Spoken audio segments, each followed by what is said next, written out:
शर्मा के मैंने सवाल दिए थे, एक बार जरा let's go through them.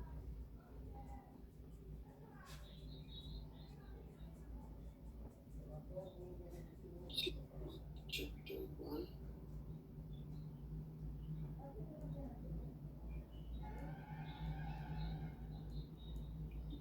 Lovely solution भी पोस्ट हो गए हैं।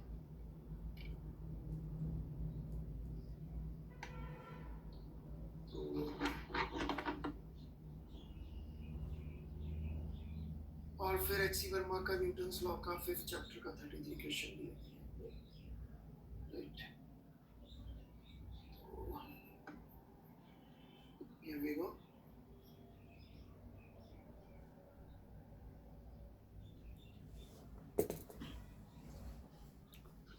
तो 4 सवाल थे universal solve example first part में। यूनिवर्सल कांस्टेंट ऑफ ग्रेविटेशन जी वो क्लास में निकाल दिया था हमने। फिर था बी पार्ट, द था सरफेस टेंशन। तो सरफेस टेंशन में उन्होंने फॉर्मूला दे रखा है रो जी आर बाय 2।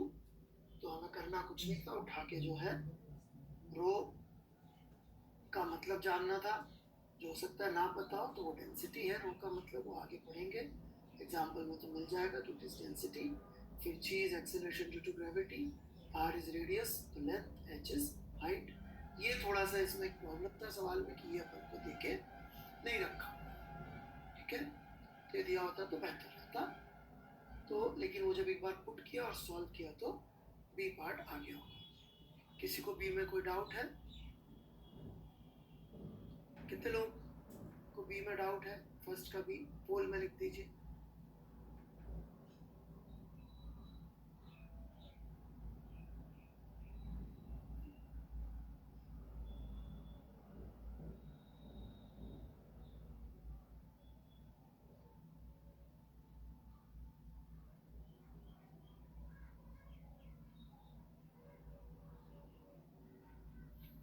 ओके, कुछ बच्चों को डाउट रह गया अभी भी। चलिए, क्या डाउट है फर्स्ट के बी में सॉल्व एग्जाम्पल में? इससे भी क्या बोलिए, जिन लोगों ने नो लिखा था।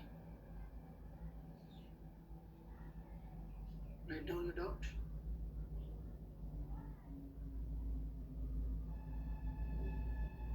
बेटा मुझे बहुत सारा पढ़ाना है, you have to write it quickly. यदि आपने नो लिखा है तो आपको फर्स्ट का बी समझ में आई एम वेटिंग। ओके चलिए, अपेरेंटली यस और नो में प्रॉब्लम हो गया, बच्चों को ध्यान से सुनना नहीं। फिर सी पार्ट के अंदर थर्मल कंडक्टिविटी है। अगेन यूजुअल सिंबल बोल रखे हैं। एक्चुअली यूजुअल सिंबल्स का मीनिंग आपको पीछे मिल जाएगा। जो यहाँ पर क्यू है, कई बच्चों ने हो सकता है बेचारों ने चार्ज शूट किया और थीटा यहाँ पर टेम्परेचर का सिंबल था, तो ये थोड़ा सा इसमें गड़बड़ थी। और टी जो है यहाँ पर थिकनेस थी, डी थिकनेस थी, आर और टी टाइम था। तो ये सब चीज़ें जो है उसने सवाल के शुरू में बता रखी है। ऑलराइट, तो सॉल्व एग्जाम्पल है उतने में चलता। तो फिर वही कैलकुलेशंस करिए। सो आई डोंट थिंक इसमें भी किसी को डाउट होगा। और फिर डी, इसके अंदर कोफिशिएंट विस्कोसिटी ईटा करके सिंबल है, बाकी चीजें फिर भी समझ आ जाती है। वेलोसिटीज एक्स वगैरह लेंथ है, आप देख सकते हैं v2 माइनस v1 की डायमेंशन भी l बाय टी हो जाएगी।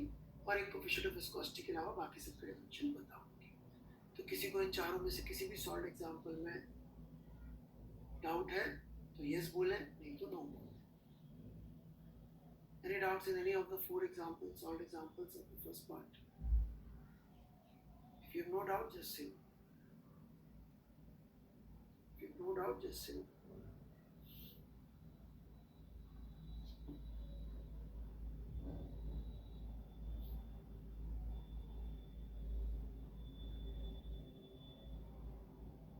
Okay. Again, 15-20% बच्चों को शायद कुछ है डाउट, ध्यान से सुनो।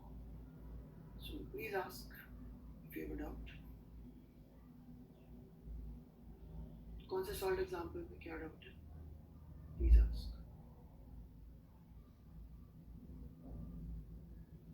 Chat is open, you can ask doubt.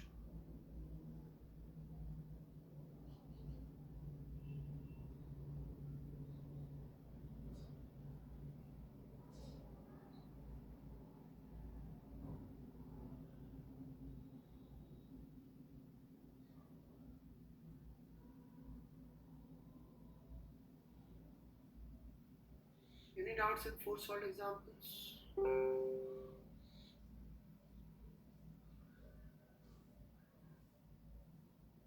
Okay. Then in the second solved example also charge, potential, capacitance, resistance ये सब दे रखे हैं और अपन को फिर से उसने बता रखा है कि भाई क्या निकालना है। तो पहला वाला तो बहुत इजी है, Q is equal to I T से निकल गया। दूसरा वाला पोटेंशियल निकाला है, उसके लिए पोटेंशियल पर यूनिट चार्ज का फॉर्मूला या फिर U is equal to V I T, जहाँ पे एनर्जी से निकाला है तो ये फॉर्मूला यूज किया। तीसरे के लिए formula Q is equal to C V लिया, V पहले निकाल दिया तो यहाँ पे पुट कर दिया। और चौथे के लिए रेजिस्टेंस के लिए इसने V is equal to I R use किया, मैंने इससे थोड़ा अच्छा वाला यूज किया। ठीक है, तो ये 2 सॉल्व एग्जाम्पल मैंने दिए थे। राइट, 5वां सॉल्व एग्जाम्पल से ज़्यादा टफ मैंने क्लास में ले लिया था कि फिर भी यहाँ पे वेलोसिटी, टाइम और फोर्स को फंडामेंटल क्वांटिटी लिया गया है। राइट, और उनकी टर्म्स में इसने जुगाड़ से निकाला, जबकि मैंने इससे ज़्यादा अच्छा तरीका सिखाया था। 5वें में मेरा तरीका तो ये रहता कि भाई इसने पूछा डिमेंशन ऑफ मास, तो मैं तो लिखता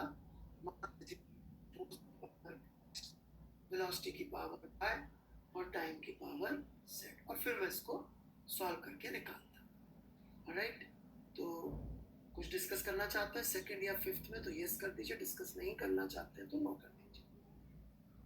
if you want to discuss anything in second और fifth, alright, say yes, otherwise say no, ताकि मैं जल्दी से आगे।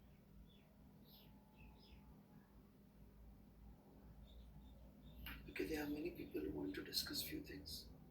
बोलिए सेकंड या फिफ्थ में क्या डिस्कस करना चाहते हैं?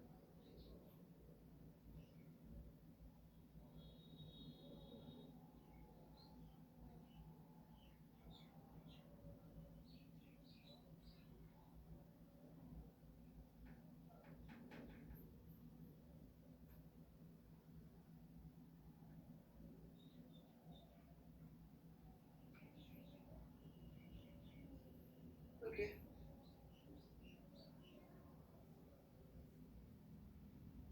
ठीक है, चलिए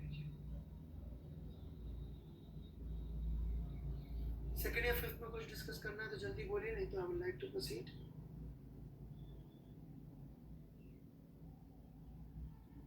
please write it here in the chat, chat पे लिख दीजिए। You have to write it down in chat, just writing to won't help. Okay, लोग सेकंड या फिफ्थ लिखे जा रहे हैं, रादर देन पुट आउट क्या है। अजय सिंह जी, 2B लिखने से काम नहीं चलेगा, क्वेश्चन 5 लिखने से काम नहीं चलेगा, you have to write it. चलिए आप ना फिर पर्सनल मैसेज में पूछ लीजिएगा, मैं कवर करूँ। ओके,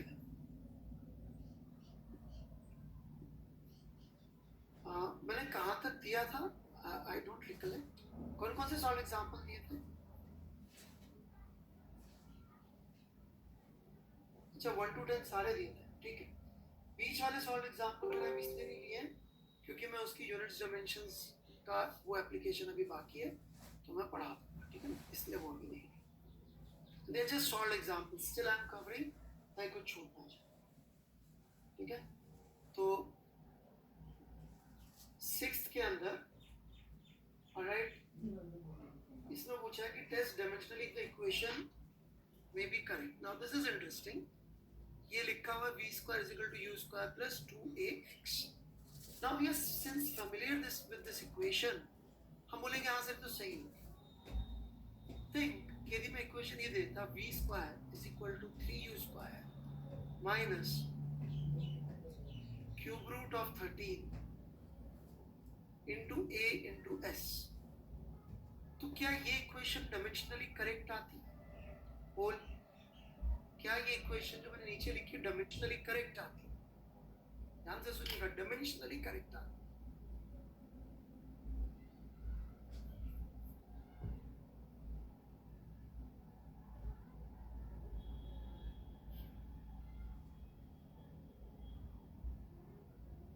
नीचे वाली इक्वेशन क्या dimensionally correct? That is the question.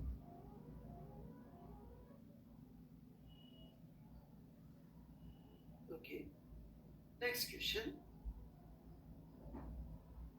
Uniform acceleration यदि आपने रखा है assuming that थोड़ा बहुत v square is equal to u square plus 2s standard equation है, याद होती है बच्चों को, राइट? तो यूनिफॉर्म एक्सेलरेशन में ये इक्वेशन होती है, राइट? तो क्या ये यूनिफॉर्म एक्सेलरेशन के हिसाब से सही इक्वेशन? क्या यूनिफॉर्म एक्सेलरेशन के हिसाब से ये इक्वेशन सही है? Yes, okay. I think 30% students are वो सिर्फ जबरदस्ती में पूल में लिख रहे, बट कोई नहीं, फिर भी मैं एक बार चैट खोल के से पहले एक बार समझा देता हूँ कि देखिए क्या ये इक्वेशन डायमेंशनली करेक्ट है, कैसे चेक करेंगे? L1t-1 का पावर 2 लिखा, डायमेंशंस लिखेंगे सिर्फ, इसको लिखा L1t-1 पावर 2, तो मैच हो गई जी डायमेंशन। यहाँ लिखा 2 तो डायमेंशन होता नहीं, L1t-2, और ये लिखा L1x की जगह, तो आप देखेंगे तो इस सब की dimensions are matching, and same thing would be happening in this equation also, क्योंकि ये नंबर्स तो जैसा मैंने पिछली क्लास में समझाया था, ये तो डायमेंशन में कोई रोल प्ले करते नहीं, तो ये इक्वेशन भी डायमेंशनली करेक्ट है, ये इक्वेशन भी डायमेंशनली करेक्ट है। फिजिक्स के हिसाब से इक्वेशन ये करेक्ट है कि नहीं हमें मालूम, जैसे कि मान लीजिए F is equal to ma, dimensionally correct है, और कितने लोगों को लगता है F is equal to 5ma equation dimensionally correct? सवाल ध्यान से सुनिएगा, dimensionally correct, F is equal to 5ma dimensionally correct,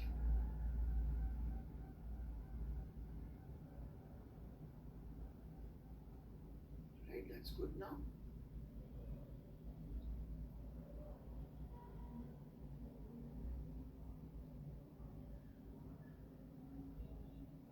right,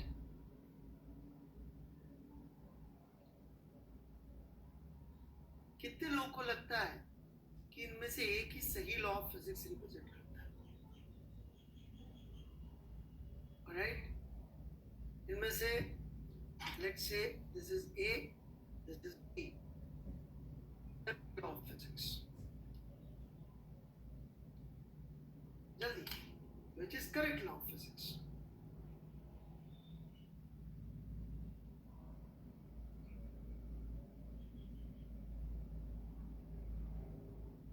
That is the point we are making कि कभी कभी कुछ इक्वेशंस डायमेंशनली करेक्ट होने के बावजूद, राइट, कभी कभी कुछ इक्वेशंस डायमेंशनली करेक्ट होने के बावजूद भी फिजिक्स के हिसाब से गलत हो सकती है, राइट? जैसे कि वाली करेक्ट है, ये वाली इक्वेशन डायमेंशनली करेक्ट है, परंतु ये फिजिक्स के हिसाब से यूनिफॉर्म एक्सेलरेशन की कंडीशन के हिसाब से सही नहीं है। ये जो इक्वेशन है ये न्यूटन सेकंड लॉ के हिसाब से सही नहीं है, डायमेंशनली ये सब इक्वेशंस करेक्ट है, राइट? तो ये हम इतनी सी बात कह रहे हैं। चलिए मैं चैट खोल देता हूँ, किसी को कुछ पूछना है इस विषय में तो पूछ सकते हैं कि डायमेंशनली करेक्ट होना एक कहानी है,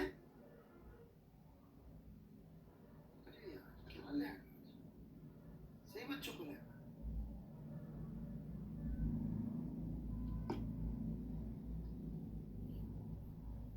चलिए मैं थोड़ा दूसरा इंटरनेट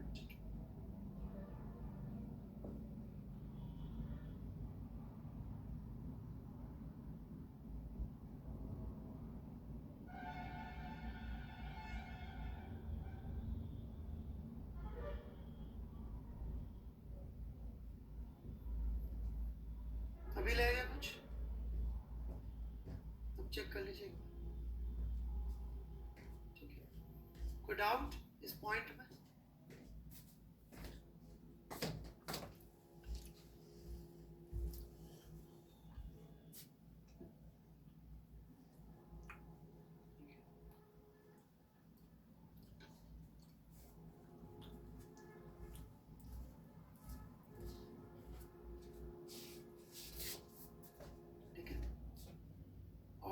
इसी आइडिया को यूज किया इन्होंने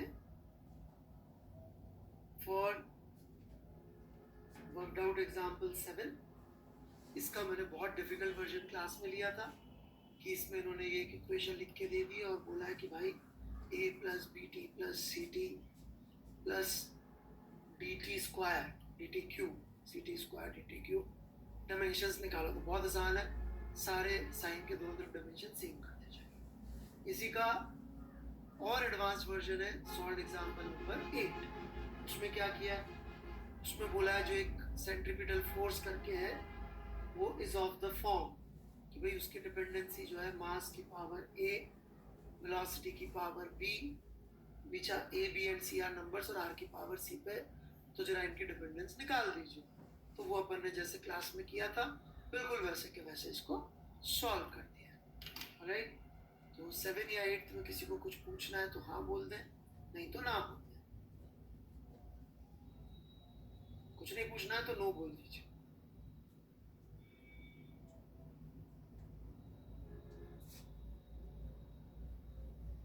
कुछ बच्चों को पूछना है कुछ।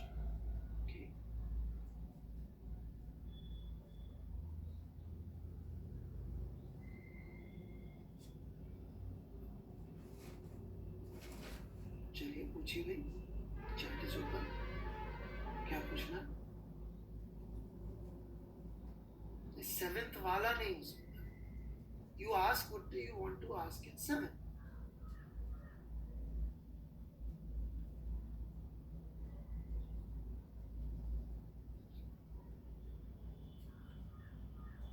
ए बी एंड सी डी का वैल्यू कैसे?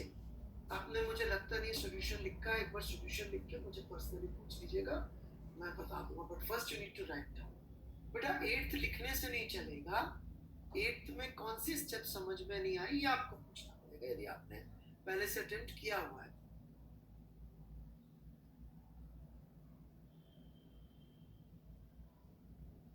आपने लिखा हुआ है तो आप पूछ सकते हैं, आपने लिखा नहीं ऊपर तो नहीं पूछ पाएंगे। 8th की लास्ट स्टेप कंपैरिजन से निकाला है उसने, तो मैंने क्लास में किया 8th की लास्ट स्टेप। ठीक है, 8th की लास्ट स्टेप तो मैंने क्लास में करके दिखाई है कि पावर कंपेयर कर ली मास की, लेंथ की और टाइम की। चलिए आगे बढ़ते हैं हम लोग 9। तो इसमें बोला है कि भाई फोर्स जो है वो प्रोपोर्शनल है। राइट, क्या बोला है? फोर्स जो है 9th में प्रोपोर्शनल बोला है। तो ये थोड़ा सा समझिएगा, this is considered a technique, तो इसलिए थोड़ा ध्यान से समझिएगा 9th को। राइट, जिनसे हो गया वो भी प्लीज ध्यान दीजिए कि भाई ये डिपेंड करता है कोफिशिएंट ऑफ विस्कोसिटी पे और रेडियस की पावर पे और वेलोसिटी की पावर c। तो यहाँ पे सबसे पहले तो एक अजम्पशन ले रहे हैं कि इन पे डिपेंड कर रहा है, तो जो कांस्टेंट ऑफ प्रोपोर्शनलिटी आ रहा है ये डायमेंशनलेस। अपने आप में ये अजम्पशन पे ही कहानी खत्म हो जाती है। इनफैक्ट यदि मैंने जैसा लिख रखा टेलीग्राम ग्रुप में कि किताब लेकर बैठे तो अच्छा रहेगा, तो आप यदि देखेंगे तो यूजेस ऑफ डायमेंशन में वर्मा जी ने सी वाला मिलेगा आपको पेज नंबर 5 पे। Uses of dimension page number 5 पे सी।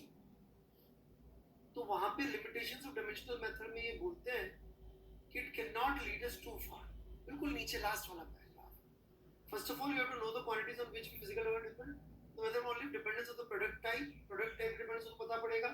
ऐसी बहुत सारी कमियां इन्होंने इसमें बता रखी कि यदि अपन इस तरह से जो तुक्का मार रहे हैं ना, right, numerical constant have no dimension, second उन्होंने पेज नंबर 6 पे दे रखी है, the numerical constants having no dimensions can not be reduced by this method. मतलब कि जो अपन ने मान लिया कि ये जो कांस्टेंट ऑफ प्रोपोर्शनलिटी आया ये कोई डायमेंशन का नहीं है, यदि इसकी डायमेंशन होती तो हम इस मेथड से नहीं निकाल सकते, ऐसा वर्मा जी ने बता रखा है। तो ये जो एक तरीका है, ये तरीका क्या, पहले ये समझ लीजिए, फिर मैं चैट ओपन करता हूँ। कि किसी ने एक्सपेरिमेंट किया and he was feeling lazy, तो उसने क्या किया एक्सपेरिमेंट में कि गेंद को डाला पानी के अंदर या अलग अलग फ्लूइड के अंदर, अलग अलग साइज की गेंद को डाला और उसने नोट किया कि उसके ऊपर फोर्स कितना लग रहा है किसी तरीके से, और उसने बोला कि हमने इतनी वेलोसिटी डाला तो इतना फोर्स लग रहा था, उतनी वेलोसिटी डाला तो इतना फोर्स लग रहा था। ऐसा उसने एक रफ वैल्यू निकाली। तो उसके पास परफेक्ट डेटा नहीं है अभी, तो कह रहा है यार मुझे ऐसा लग रहा है कि फ्लूइड पे डिपेंड कर रहा है, मतलब कोएफिशिएंट ऑफ विस्कोसिटी पे। फिर वो कह रहा है कि यार गेंद की साइज पे डिपेंड कर रहा है और वेलोसिटी पे डिपेंड कर रहा था। ये यार मैंने डिड्यूस कर लिया। अब एग्जैक्ट फॉर्मूला क्या होगा मैं मान लेता हूँ कि पावर्स में आएगा। तो ये एक जुगाड़बाजी का मेथड है। क्या जुगाड़बाजी का मेथड साइंस में यूज हुआ? यस, यूज हुआ, क्योंकि पहले इतने अच्छे एक्सपेरिमेंट अवेलेबल होते थे तो जुगाड़ के मेथड यूज होते थे। क्या ये परफेक्ट नहीं है? अब ये हिस्टोरिकल रीजन से तो कई चीजें अपन सिर्फ हिस्टोरिकल रीजन कैसे पढ़ते हैं, आज इसका कोई ढीला यूज नहीं होता। इस तरह का सवाल भी कोई नहीं पूछता। क्यों? क्योंकि ये के डायमेंशनलेस होगा, इसकी तो कोई गारंटी ही नहीं है। क्योंकि यदि अपन एक और एक्सपेरिमेंट पे आ जाए जो हेनरी कैवेंडिश ने किया था, राइट, कि जो ग्रेविटेशनल फोर्स है वो मासेस के प्रोपोर्शनल है और आर के 1/r² के प्रोपोर्शनल है, ऐसा यदि वो करके बैठ जाते तो कैपिटल जी को डायमेंशनलेस मान देते तो कहानी कुछ की कुछ और हो जाती। तो इसी फॉर्मूले में तो जो कैपिटल जी आता है वो कांस्टेंट डायमेंशन वाला आ जाता है, तो इसलिए बहुत अच्छा नहीं है। दूसरा, यदि इसमें कुछ प्लस माइनस हो रहा होता साथ में तो वो भी इससे पता नहीं पड़ेगा। तो जो थर्ड है ये बहुत इंपॉर्टेंट तरीका नहीं है, ये पुराने लोग और पुरानी किताबें और स्कूलों में आज तक पढ़ाया जाता है, बट ये बहुत साइंटिफिक मेथड अब रहा नहीं, राइट। 3 से ज्यादा 4 पे डिपेंडेंट आ जाए तो काम का नहीं होगा। क्यों? क्योंकि यहाँ पर यदि आप देखेंगे मैकेनिक्स में तो MLT बनेगा और वेरिएबल हो गए 4, तो फिर 3 इक्वेशन 4 वेरिएबल में फंस जाओगे। ये भी बात वर्मा जी ने समझा रखी है, राइट। तो यदि आप पढ़ना चाहें तो इसमें बहुत सारी कमियां उन्होंने सी की बता रखी है एज अ डायमेंशनल मेथड, तो ये बहुत अच्छा तरीका नहीं। फिर भी यदि आप इस सी के बारे में जो भी बच्चे पढ़ के आए वो पूछ सकते हैं, जिन्होंने सॉल्व एग्जाम्पल अटेम्प्ट किया 9th वाला वो भी पूछ सकते हैं। यदि अटेम्प्ट ही नहीं किया है तो जो आप पूछेंगे उसमें कुछ भी अच्छी बात नहीं पूछ पाएंगे। बोलो कुछ पूछना है? ये सी मैंने पिछली क्लास में कवर नहीं किया था, बस अब मैं बी कवर करूंगा and we are done with this chapter.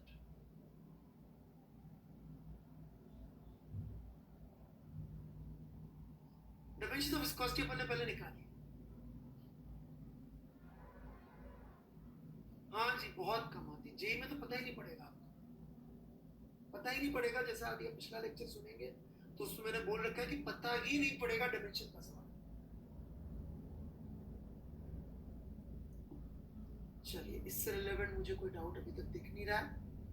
नहीं जी, कंप्लीटली नहीं हुआ है, आधा हुआ है, बेसिक्स।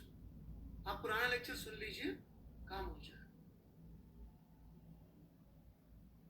ओके, एक बच्चे ने मुझसे बड़ा अच्छा सवाल पर्सनल मैसेज पे पूछा था, तो उसका मैं जवाब लेना चाहूँगा। It was a very very good question, और वो नहीं भी देता तो भी मैं कवर करता, राइट। तो पर वो मैं आज कवर करता, उस बच्चे ने पहले ही पूछ लिया। नाम मुझे ढूंढना पड़ेगा, मैं भूल गया हूँ, सॉरी बेटा, मैं आपका नाम ढूंढना अभी पॉसिबल नहीं है मेरे लिए, राइट। तो ये एक्चुअली एचसी वर्मा जी ने लिख भी रखा है। This is on page number 2, second वाले कॉलम में लिखा हुआ है a point, the fundamental quantities should be independent of each other. दो बातें लिखी, बी वाला तो मैंने समझा दिया था कि बाकी क्वांटिटीज इनकी टर्म्स में लिख सकते हैं। ए में लिखा हुआ है कि बाकी क्वांटिटी कि ये एक दूसरे के टर्म्स में एक्सप्रेस नहीं होनी चाहिए, they should be independent of each other. इसका क्या मतलब? इसका बेसिक मतलब ये है कि मान लो मैं वेलोसिटी, लेंथ और टाइम को फंडामेंटल मान सकता हूं क्या? नहीं मान सकता। क्यों नहीं मान सकता वेलोसिटी, लेंथ और टाइम को? क्योंकि मैं वेलोसिटी को इन दोनों के टर्म्स में एक्सप्रेस कर सकता हूं।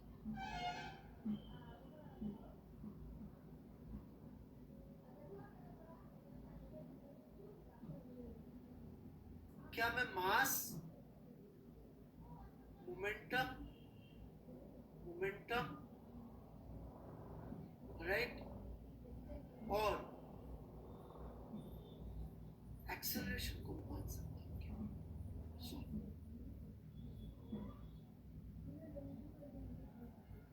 एक मिनट बाद बोल लेते हैं, आंसर यस और नो में देना है। Can I consider this set to be a fundamental set? 1 minute का टाइम है।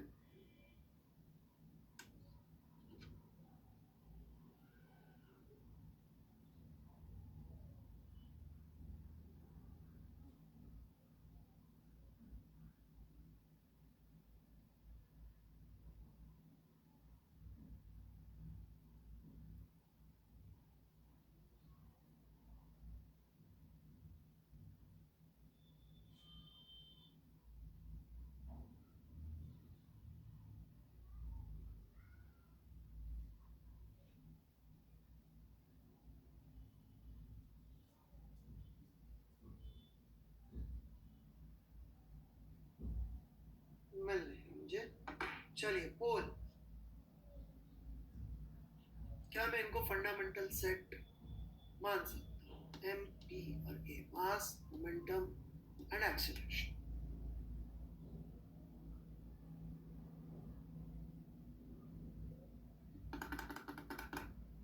बहुत बच्चे क्लेम करते हैं कोई एक्स्ट्रा डायमेंशन आती है।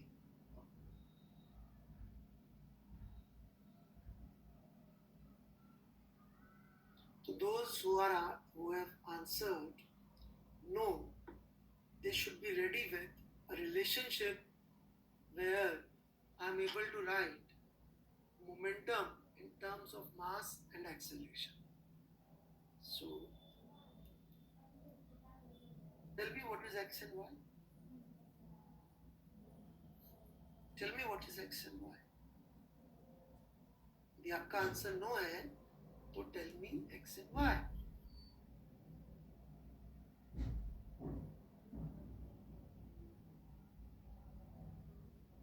अभी देखिए, ये कुछ भाई लिख रहे हैं P is equal to mv. Is v a fundamental set here?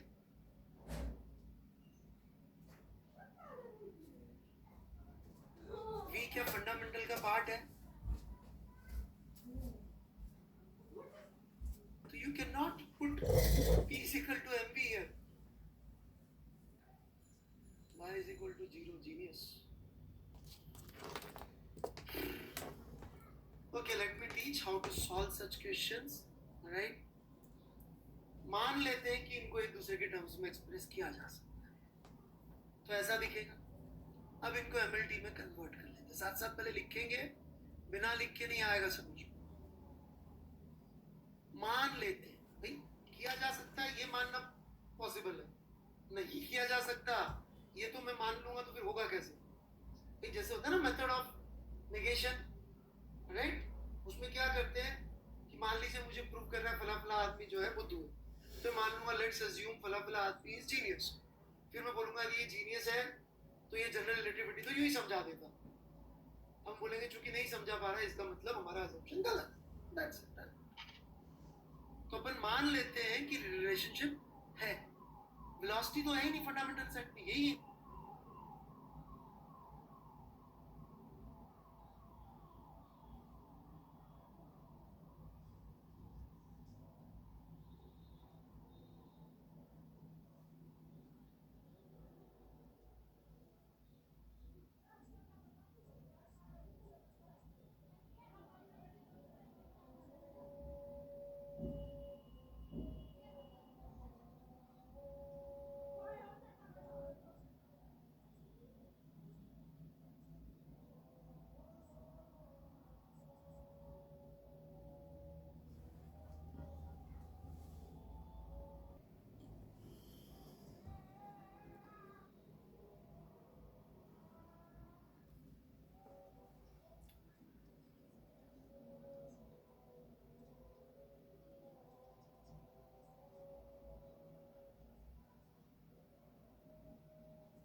Right?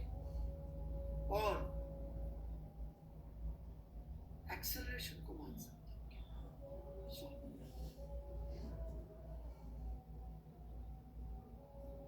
एक मिनट बाद बोल लेते हैं, आंसर ये सुनने में देना है। Can I consider this set to be a fundamental set? एक मिनट का टाइम है।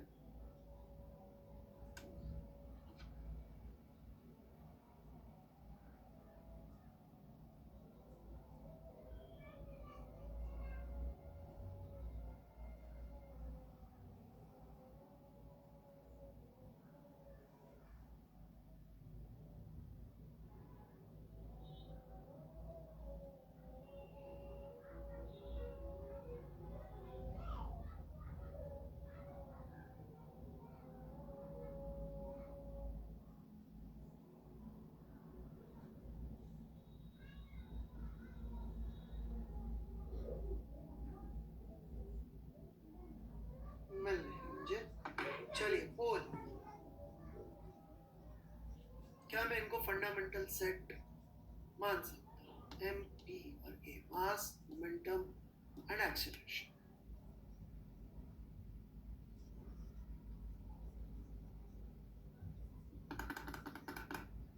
बहुत बच्चे क्लेम करते हैं उनको यूनिवर्सल डेफिनेशन आती है।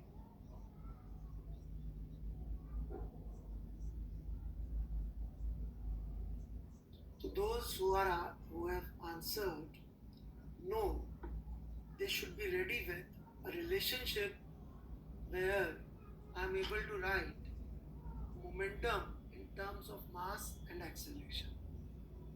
So tell me what is x and y. Tell me what is x and y.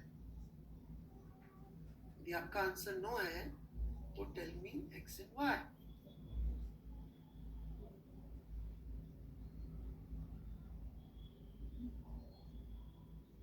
अभी देखिए ये कुछ भाई लिख रहे हैं P is equal to mv. Is v a fundamental set here?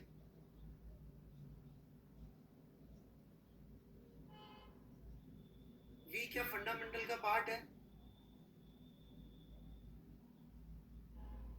तो you cannot put P is equal to mv here. Y is equal to 0. Genius. Okay, let me teach how to solve such questions. Right? मान लेते हैं कि इनको एक दूसरे के terms में एक्सप्रेस किया जा सकता है, तो ऐसा दिखेगा। अब इनको MLT में कन्वर्ट कर लेते हैं, साथ साथ पहले लिखेंगे, बिना लिख के नहीं आएगा समझ में। मान लेते हैं भाई किया जा सकता है, ये मानना पॉसिबल है, नहीं किया जा सकता ये तो मैं मान लूंगा तो फिर होगा कैसे? भाई जैसे होता है ना मेथड ऑफ नेगेशन, राइट? उसमें क्या करते हैं कि मान लीजिए मुझे प्रूव करना है फला फला आदमी जो है बुद्धू है, तो मान लूंगा लेट्स अज्यूम फला फला आदमी इज जीनियस। फिर मैं बोलूंगा ये जीनियस है तो ये जनरल रिलेटिविटी तो यूं ही समझा देता है। हम बोलेंगे चूंकि नहीं समझा पा रहा है इसका मतलब हमारा असम्पशन गलत है। That's it. तो अपन मान लेते हैं कि रिलेशनशिप है, वेलोसिटी तो है ही नहीं फंडामेंटल सेट में, यही है, तो इनको एक दूसरे के टर्म्स में एक्सप्रेस कर सकते हैं, मतलब कि फंडामेंटल सेट नहीं है, राइट? ये फंडामेंटल सेट नहीं है, assuming they are not fundamental set.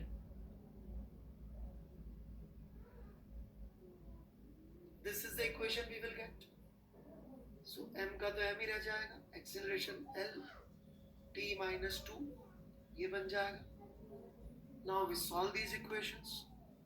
When we solve these equations, x is equals to 1 आया, खुश मत होइएगा, y is equal to 1 आया। आप बोलेंगे सर हो गया काम? नहीं हुआ बेटा काम, क्योंकि -2y भी -1 आया, मतलब y की दो वैल्यूज आ रही है, मतलब कि जो सॉल्यूशन आ रहा है it is not a consistent set. Since it is not a consistent set, इसका मतलब ये सेट ऑफ इक्वेशंस गड़बड़ है। Let's compare this to here, कि हम वेलोसिटी को मान लेते ऐसे कि v is equal to l की पावर x और t की पावर y, और इसको सॉल्व करते L1t minus 1 is equal to LXT की पावर y। तो यहाँ पे हमारे पास कंसिस्टेंट सेट आती है, भाई x की a की वैल्यू आ रही है, इसकी a की वैल्यू आ रही है। तो यहाँ पे जो सॉल्यूशन आया वो कंसिस्टेंट नहीं आया, इनकंसिस्टेंट आया। चूंकि इनकंसिस्टेंट आया है, इसका मतलब कि हमने जो माना था कि इनको एक दूसरे के टर्म्स में एक्सप्रेस कर सकते वो गलत हो गया, मतलब x एंड y का कंसिस्टेंट वैल्यू नहीं आया। इसका मतलब हमारा अजम्पशन कि they are not fundamental set is wrong. Please लिखिएगा कि हमारा assumption that they are not fundamental set is wrong, because जो सॉल्यूशन आया इक्वेशंस का वो एक कंसिस्टेंट सॉल्यूशन नहीं आया। जब आप ये लिख लेंगे 1 मिनट बाद मैं चेक करूंगा ताकि आप लिख सकें ये क्यों गलत है। क्यों गलत है मतलब ये मानना कि ये फंडामेंटल सेट नहीं है, they are a fundamental set. Final answer is they can be fundamental set, right?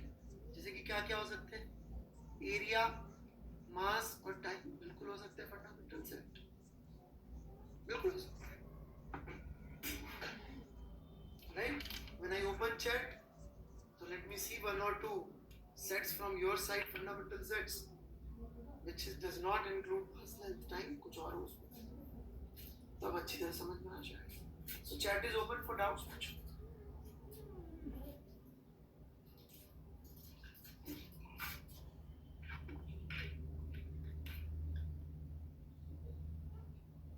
Force, mass and velocity, that's good. Resistance नहीं चलेगा, that's a bad idea. Resistance तो आप कहीं और चलेगा. Acceleration, time and velocity नहीं चलेगा, wrong. एक बच्चे ने acceleration, time and velocity ने लिखा है. चलो जरा देखते हैं. What is wrong with this? नहीं उधर नहीं जाना, टेम्परेचर वगैरह साइड, मैकेनिक्स में रहना. एक बच्चे ने लिखा है area, time and velocity.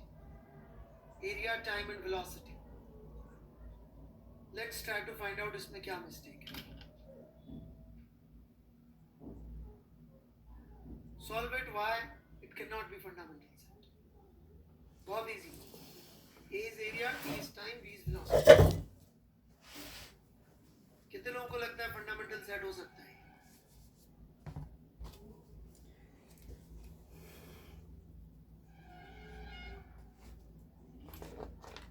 Okay.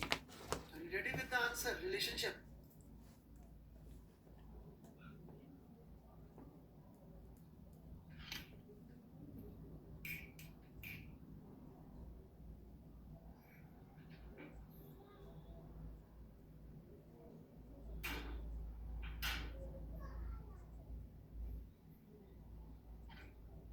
Okay, what is the relationship between them?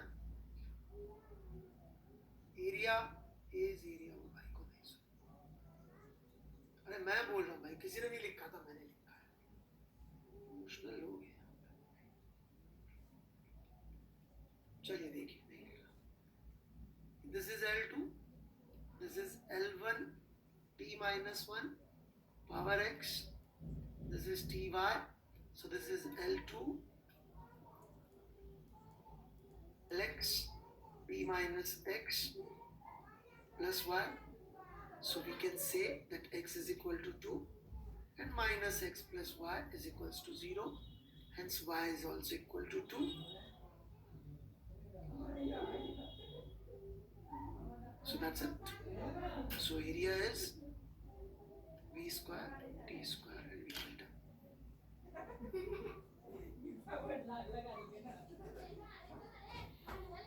ठीक है? So this was not a fundamental set. ये मैंने दिया था बस.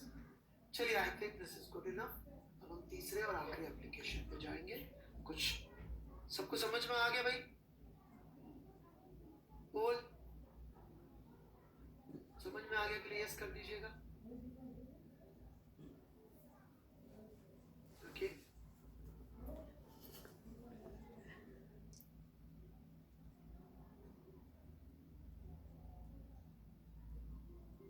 मैं एक बार फिर से बोल देता हूँ कि देखिए क्या हो रहा है बच्चों. अपन को यदि लगा कोई भी 3 क्वांटिटी ले रहा हूँ सिर्फ मैकेनिक्स की, उधर मत जाइए टेम्परेचर, करंट, क्योंकि फिर 4 वेरिएबल बढ़ जाते हैं, 5 हो जाते हैं, तो हम उधर नहीं जा रहे. एक बार रिपीट कर देता हूँ बोलने की हालत देखते हुए. तो इसलिए मैं सिर्फ मैकेनिक्स का एग्जाम्पल पे स्टिक कर रहा हूँ. मैं मैकेनिक्स के बियॉन्ड नहीं जा रहा हूँ. मतलब करंट और चार्ज ये सब फिर तीसरी, ये चौथी, पांचवी पावर्स आ रहे हैं, नंबर्स आने लग जाएंगे. तो मैं 3 की बात कर रहा हूँ. तो यदि मेरे को MLT के अलावा मैं कुछ और लेने लग जाऊँ, जैसे कि M एरिया और T, तो क्या ये फंडामेंटल सेट हो सकता है? यस, हो सकता है. क्यों? क्योंकि लेंथ की जगह मैंने एरिया स्क्वायर लिख लिया. I think everybody should understand this. फिर मैं बोलूँ मैं मास, एरिया और फ्रीक्वेंसी ले लूँ. फ्रीक्वेंसी आपको पता हो तो 1 टाइम होती है, ये भी हो जाएगा. तो ये तो है सिंपल वाले वर्जन्स कि ये सब फंडामेंटल सेट हो सकते हैं. कितने लोगों को दिख रहा है कि तीनों फंडामेंटल सेट हो सकते हैं? कितने लोगों को दिख रहा है कि तीनों फंडामेंटल सेट हो सकते हैं?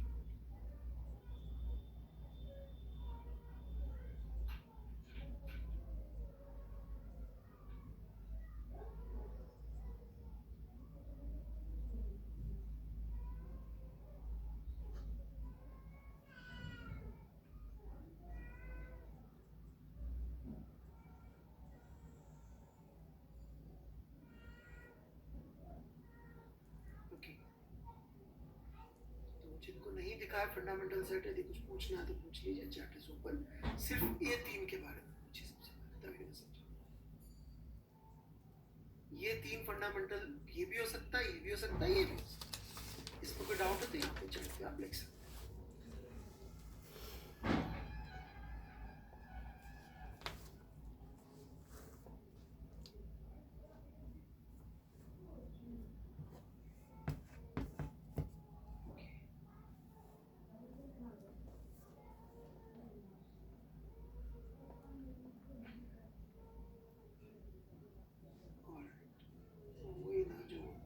बच्चे मुझे लगता है मजाक में करते हैं। मैंने 3 की बात करी, उसके अलावा बाकी सारी बातें कर। तो ये frequency is 1 upon time, right. अब इससे कॉम्प्लेक्स सेट भी बनाया जा सकता है, ये सिंपल सेट्स है, राइट। मास लेंथ टाइम तो एसआई वालों ने दिया था, उनका बस चलता तो वो देते मास, स्पीड और टाइम। मैंने स्पीड के लिए सी लिया, सॉरी, मास, वेलोसिटी और टाइम देते। आप बोलते सर इसमें लेंथ से वेलोसिटी टाइम आ जाते, पर अब लेंथ तो फंडामेंटल है ही नहीं ना भाई। सो अब मैं इसको और कॉम्प्लिकेटेड करता जा सकता हूँ, लेकिन keep on moving it more complicated. Force, velocity, time भी कर सकता हूँ। आप बोलेंगे सर फोर्स तो एम में होता है, तो इसमें आ जाएगा ए, वेलोसिटी अपॉन टाइम से ए आ जाएगा, परंतु एम तो गायब कर दिया मैंने। तो उसको चेक करने का बेस्ट तरीका क्या है कि आप ऐसे लिख लें कि एक बाकियों पर डिपेंडेंट है। जैसे ही आप लिखेंगे तो अपने आप आपको मिस्टेक दिख जाएगी। क्या दिख जाएगी?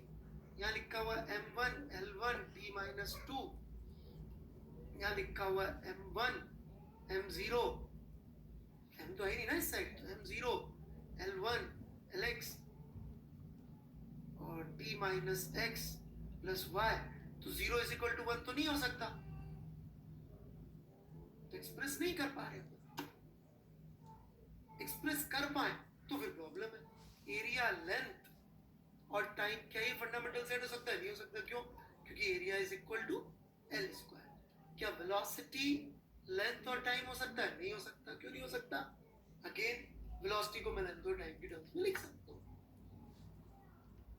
क्या मैं फोर्स को सिर्फ वेलोसिटी और टाइम की टर्म्स में लिख सकता हूँ? ये आराम से सोचिए, फोर्स को सिर्फ वेलोसिटी और टाइम की टर्म्स में लिख सकता हूँ। ये बताइए, मैथ्स नहीं समझ में आ रही तो लॉजिकली भी सोचेंगे तो आपको समझ में आएगा। सिर्फ वेलोसिटी और टाइम होना चाहिए, कोई तीसरी चौथी क्वांटिटी नहीं होनी चाहिए। कुछ लोगों का आंसर है यस कि वो फोर्स को वेलोसिटी और टाइम की टर्म्स में लिख सकते हैं, सिर्फ वेलोसिटी और टाइम की टर्म्स में फोर्स, कोई तीसरी क्वांटिटी नहीं होनी चाहिए। मैं दोबारा से शुरू कर रहा हूँ, बोल, कोई तीसरी क्वांटिटी नहीं हो सकती है।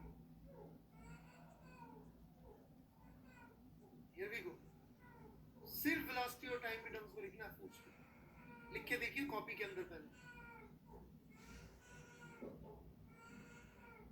बस आ गया आपको समझ में, दैट्स गुड इनफ। बाकी फिर जिनको अभी भी डाउट रह जाए, लेक्चर का वाला पोर्शन थोड़ा सा दोबारा सुन लीजिएगा, राइट। क्योंकि इस पे कोई सवाल जेई वेई में आता नहीं है, अब वो किसी बच्चे ने पूछा था और एचसी में भी था, इस वजह से बोल दिया। ठीक है, यू गॉट इट, समझ में आ गया मुझे।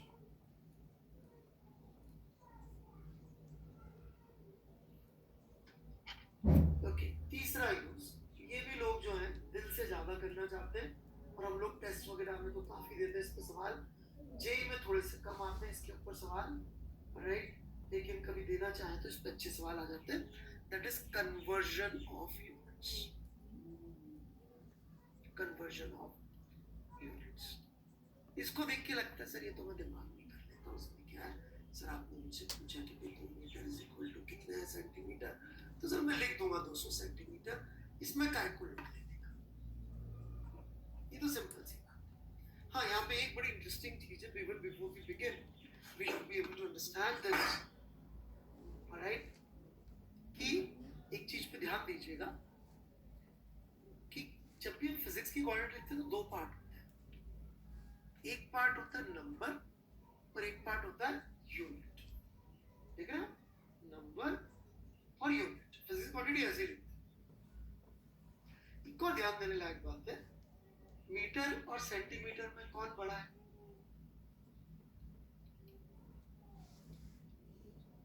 कौन बड़ा है? मीटर बड़ा है, राइट। मीटर बड़ी यूनिट है सेंटीमीटर से, तो उसमें क्या है सर, आपने मुझसे पूछा कि 2 मीटर इज इक्वल टू कितना है सेंटीमीटर, तो सर मैं लिख दूंगा 200 सेंटीमीटर, इसमें कैलकुलेट लेने का, ये तो सिंपल सी बात है।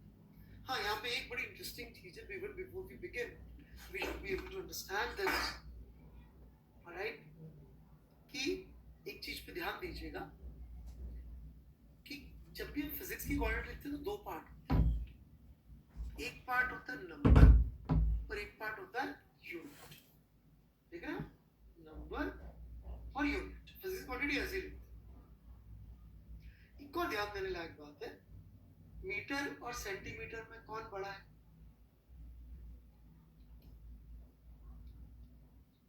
कौन बड़ा है? मीटर बड़ा है, राइट, मीटर बड़ी यूनिट है सेंटीमीटर से। तो आप देखिए यूनिट बढ़ती है तो नंबर छोटा हो जाता है, क्योंकि essentially they are representing same quantity. ये इक्वल कहने का मतलब ही कि इक्वल है, तो बेटा ये नंबर बढ़ेगा तो यूनिट छोटी हो जाएगी, यूनिट बढ़ेगी तो नंबर छोटा हो जाएगा।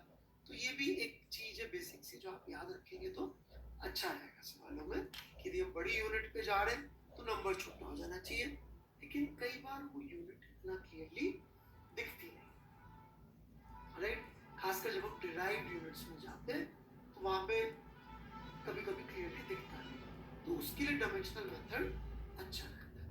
यहाँ तक कुछ पूछना है तो आप पूछ सकते हैं, कोई भी रेलेवेंट चीज पूछेंगे तो मुझे जवाब देंगे।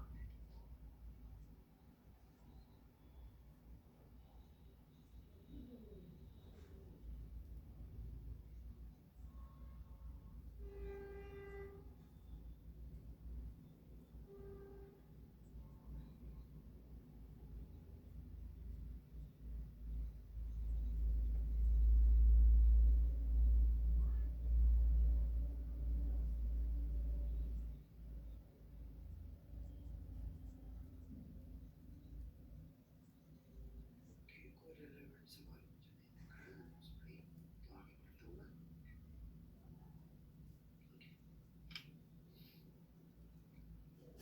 अब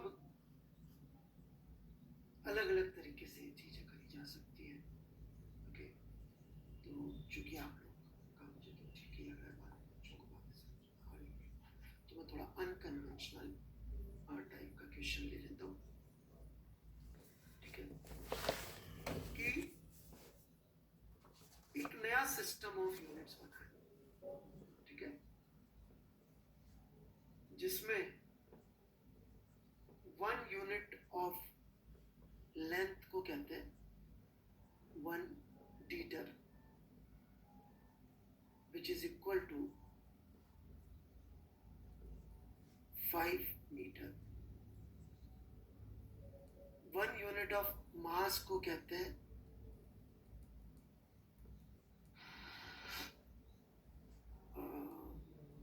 grass, and 1 grass is equal to 50 gram, और 1 यूनिट ऑफ टाइम को कहते हैं 1 packet, and 1 packet is equal to 20 second, ठीक है। तो इस नई यूनिट ऑफ टाइम में, ऑलराइट, तो इस नए सिस्टम ऑफ यूनिट में 1 न्यूटन ऑफ फोर्स कितना नया यूनिट के बराबर होगा? What would be the value of x? This is the question. Question समझने में कोई डाउट हो तो चैट में आप लिख सकते हैं।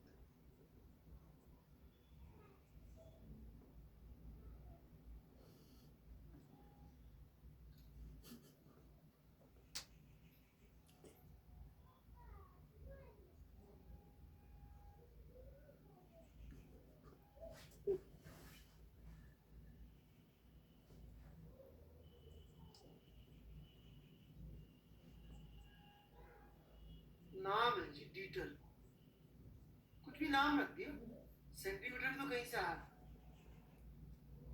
1 पैकेट नाम है, सेकंड की जगह पैकेट।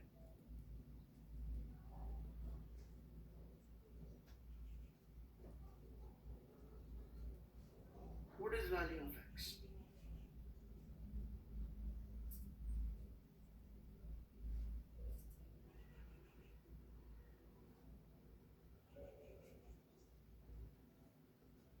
तो आप लोगों के आंसर से दिख रहा है कि आप लोगों ने जुगाड़ लगा रहे, स्टैंडर्ड मेथडोलॉजी यूज नहीं कर रहे।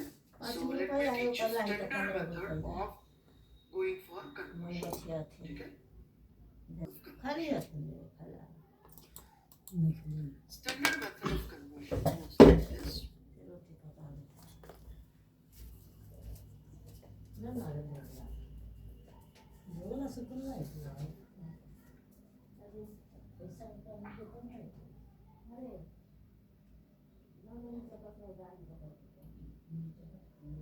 कि हमें सबसे पहले वो क्वांटिटी देखते हैं जिसके बारे में बात चल रही है, दैट इज फोर्स। तो सबसे पहले तो अपन लिख लेते हैं भैया फोर्स की डायमेंशंस क्या होती है।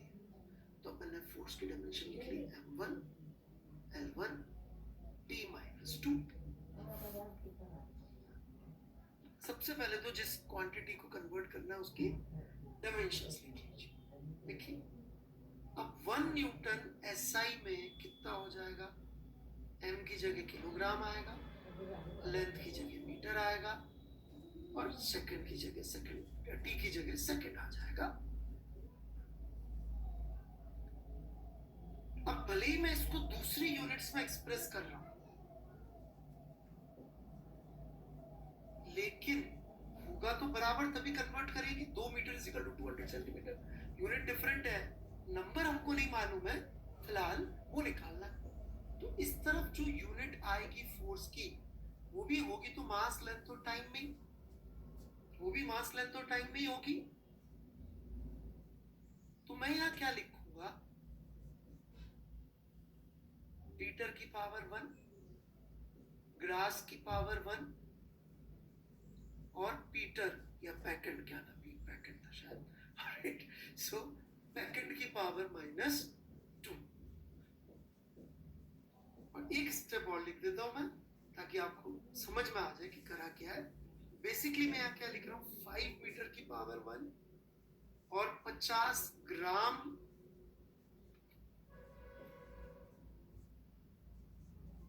की power 1, grass is equal to 50 gram था, और पैकेट की जगह 20 सेकेंड की power -2। This is what I am writing. Sequence कर देते जितना लिखी, पहले यहां तक लिख ले, ऑलराइट। फिर अपन चैट खोल लेते हैं, क्योंकि लिखना is the most important part of understanding. समझने से भी इंपॉर्टेंट लिखना होता है, क्योंकि लिखने से 50% बात समझ में अपने आप सिर्फ लिखने की वजह से आ जाती है। ठीक है, ये नए सिस्टम में यूनिट ऑफ लेंथ है, यूनिट ऑफ लेंथ कुछ भी नाम रख लो। ये नए सिस्टम में यूनिट ऑफ मास है, ये नए सिस्टम में यूनिट ऑफ टाइम, नए सिस्टम। तो अज्यूमिंग सबने लिख लिया, लेट्स एनेबल द चैट। बोलिए, कोई डाउट है तो लिख सकते हैं, पूछ सकते हैं। I'm not asking for answer. X is a number. What is X? भाई जैसे हमसे कोई पूछे 2 metre is equal to how many centimetre, तो मैं x सेंटीमीटर लिख सकता हूँ ना, ऐसे। So this is X.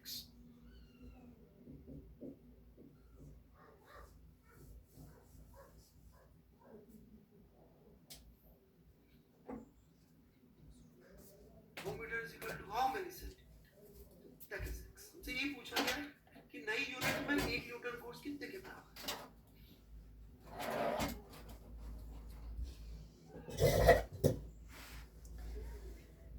Okay, chat में तो कुछ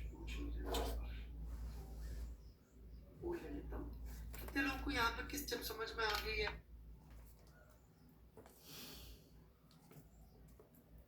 Okay.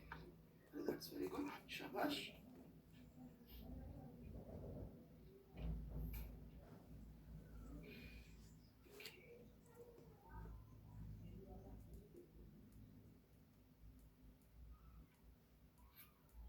So here we go.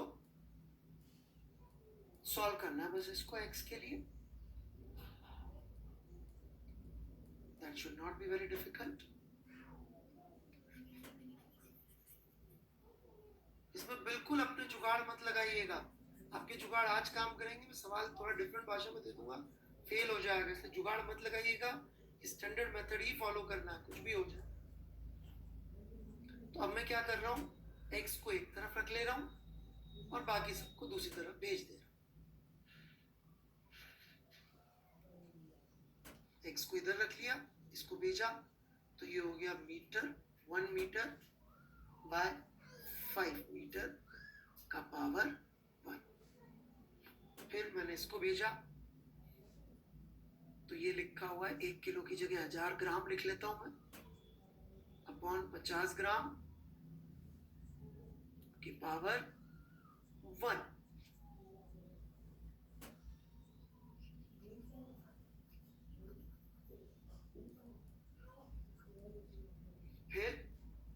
फिर क्या हुआ, फिर हो गया 1 सेकेंड अपॉन 20 सेकेंड पावर -2. साथ साथ लिखते जाएंगे तो बेहतरीन समझ में आएगा. ये सेकंड से सेकंड, ग्राम से ग्राम, मीटर से मीटर. तो आप देख सकते हैं we are left only with numbers now. So x is equal to, क्योंकि x प्योरली नंबर आना चाहिए था, तो ये हो गया 1/5 इंटू, थोड़े भी पढ़े लिखे होंगे तो यहाँ पे आपको 20 दिख रहा होगा ऊपर, राइट. और ये हो गया माइनस, तो 20 ऊपर चला गया एक और, सो 20 to 20. सो ये आपका आ गया 8, sorry 4 to 8, 8 to 16, so this is 16 and 00. सो हम कह सकते हैं कि 1 न्यूटन इज इक्वल टू 1600. अब न्यूटन की जगह कोई और आप नाम ले लीजिए, जो भी आपको बढ़िया बंदा लगे उसका नाम ले लीजिए. तो आई कैन से कि मेरी यूनिट में फोर्स की यूनिट होती है मैसी, तो मैं कह सकता हूँ कि भाई 1 न्यूटन इज इक्वल टू 1600 मैसी. दैट्स ओके, नाम ही तो, दोनों तरफ गॉड लोगों का नाम आ गया, God of physics, God of football.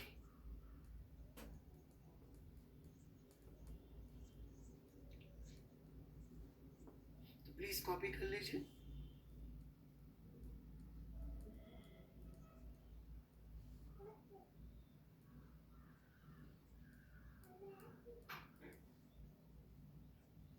So this is the standard method. जानी पहचानी चीज देखकर कभी भी गलती से भी कुछ और मत करिएगा. Please copy it, alright. आपको दिखे कभी कि जानी पहचानी चीज है, इसको तो मैं जल्दी कर लेता हूँ, कभी भी नहीं करना है. This is how you have to solve each time, every time. कोई दूसरा मेथड यूज ही नहीं करना है. आपको कितना भी ऐसा लगे कि नहीं सर ये तो देखा हुआ लग रहा है ना सर, इसको तो मैं तो कर लूंगा ना सर, दिमाग में मत करिए, वो रिवर्स आ जाता है, आपको पता भी नहीं लगेगा. सिंपल से सिंपल चीज भले मैं आपसे पूछूं, ठीक है. तो मैं इसके भी आज कुछ सवाल आप लोगों को दे दूंगा और शीट आज या कल अपलोड कर दूंगा. ऑलराइट, कितने लोगों को समझ में आ गया सॉल्यूशन? बोल.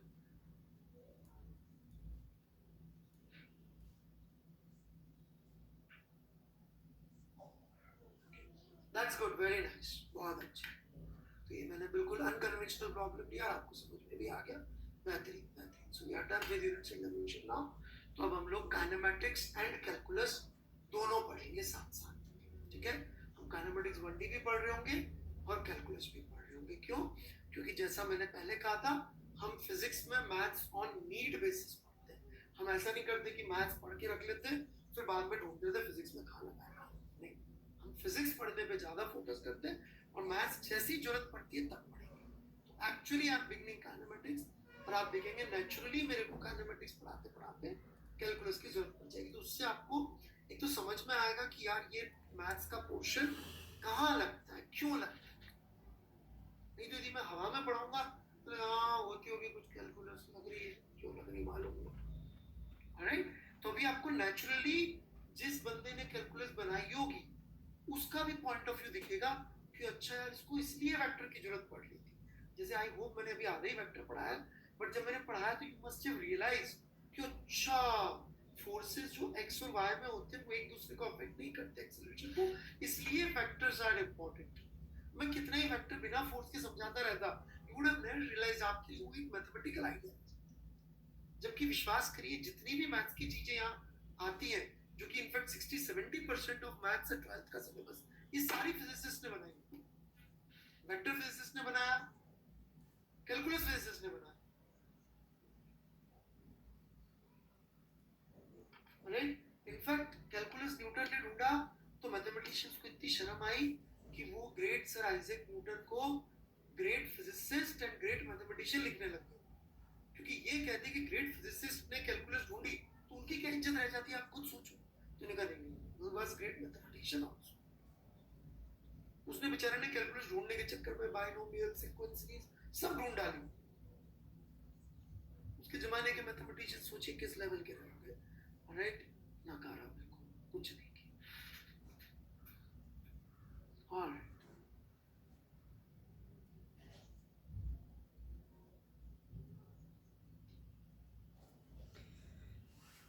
बड़े आगे।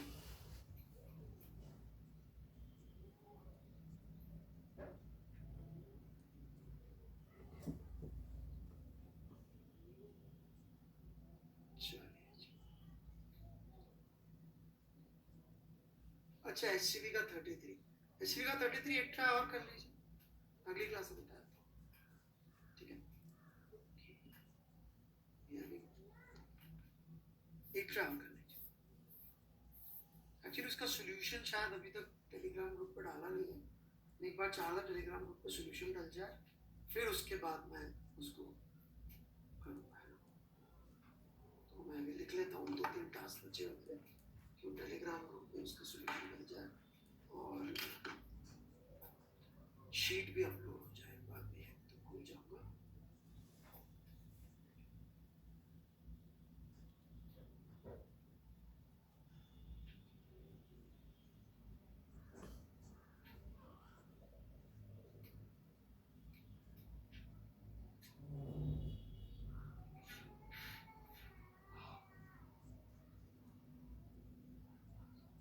चलिए शुरू करते हैं। तो हियर वी गो। काइनेमैटिक्स क्या है? What is kinematics?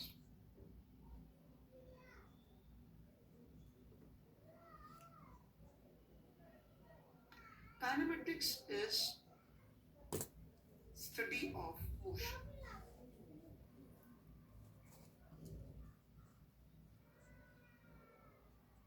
Without worrying या bothering about its course.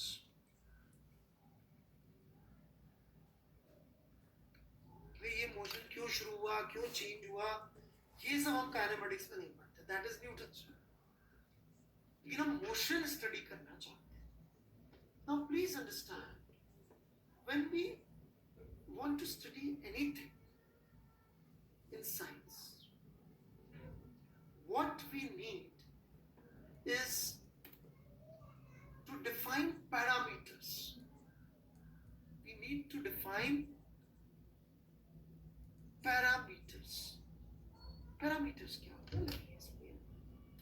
Parameters जैसे कि मान लीजिए कोई बंदा हॉस्पिटल पहुंचता है, भगवान का घर पहुंचता है, तो डॉक्टर जो है उसके कुछ पैरामीटर्स चेक करेगा, टेम्परेचर देखेगा, कितना, एक नंबर देखेगा, टर्म्स देखेगा, और डिपेंडिंग ऑन क्या स्थितियां उसका ब्लड टेस्ट लेगा।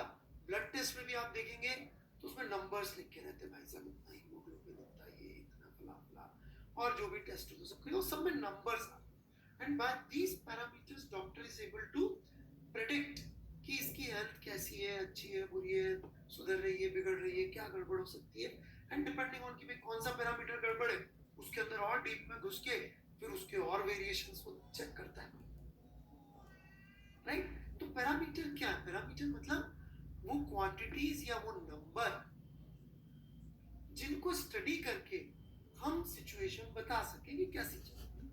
जैसे मान लीजिए आप कोई मैच चल रहा है, सेकेंड इनिंग के बीच में आप पहुंचते हैं और आप पूछते हैं यार क्या सिचुएशन, तो जैसे ही बोलेगा भाई इतने विकेट बचे, इतने रन बनाने, इतने ओवर बचे, तो बाय दीज थ्री पैरामीटर्स आप बहुत सक्सेसफुली तुक्का मार सकते हैं कि मैच किस तरफ जा सकता है, probability.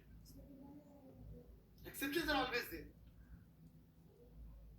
So parameters are numbers जो हमें उस स्थिति के बारे में कुछ बताएं, राइट। तो यहां तक I think everything is clear. If it is clear, just say yes.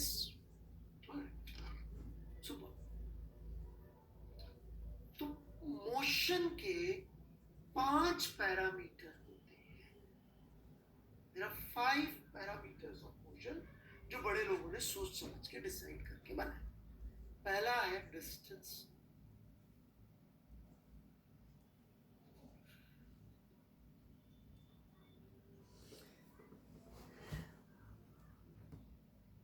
दूसरा है डिस्प्लेसमेंट।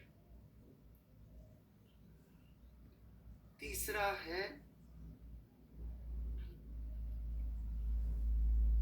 स्पीड।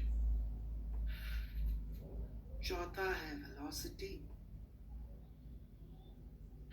और पांचवा है एक्सेलरेशन। ये बड़े लोगों ने सोच समझ के 5 पैरामीटर्स ऑफ मोशन डिसाइड किए कि हम इनके टर्म्स में मोशन समझेंगे, सोचेंगे।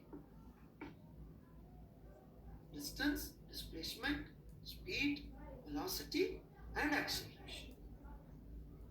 एंड बिलीव मी, पहला और आखिरी सबसे कॉम्प्लेक्स होता है। पहला और आखिरी सबसे कॉम्प्लेक्स होता है, राइट। क्यों? ये धीरे धीरे रिवील होगा, आज नहीं। It will take me long time to explain कि कैसे पहला और आखिरी सबसे कॉम्प्लेक्स होते हैं। आज तो भी मैं समझा भी नहीं पाऊंगा कि कैसे सबसे कॉम्प्लेक्स होते हैं। चलो, सो पहले डिस्टेंस के बारे में बातचीत कर लेते हैं। डिस्टेंस, थोड़ा सा इसको आजकल अच्छी किताबें डिस्टेंस की जगह डिस्टेंस ट्रैवल्ड लिखने लग गई है। And I also have switched over.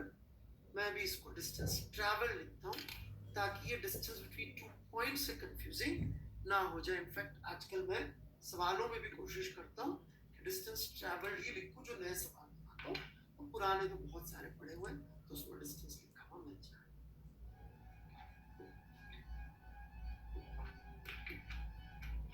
But better term is distance traveled, so we are not confused with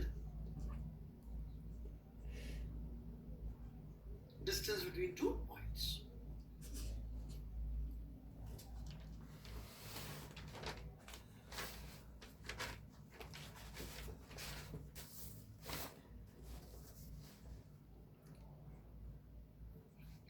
So let's say there are 2 points A and B. Alright, and मैं A से B जाने के लिए decide करता हूँ कि B जाऊंगा। चला, मैं यहाँ तक पहुंचा, फिर मुझे साइड में मिठाई की दुकान दिख गई, तो वहां चला गया। फिर मैं थोड़ा इस तरफ चला, मुझे कुछ और खिलौना या कुछ अपनी शॉप दिख गई जहाँ से मुझे कुछ खरीदना था। मैं उधर चला गया, फिर मैं इधर चला गया, फिर रास्ता ही ऐसे था कि यूं आना पड़ा, फिर मैं यहाँ पहुंचा। ऑलराइट, तो A से B में भी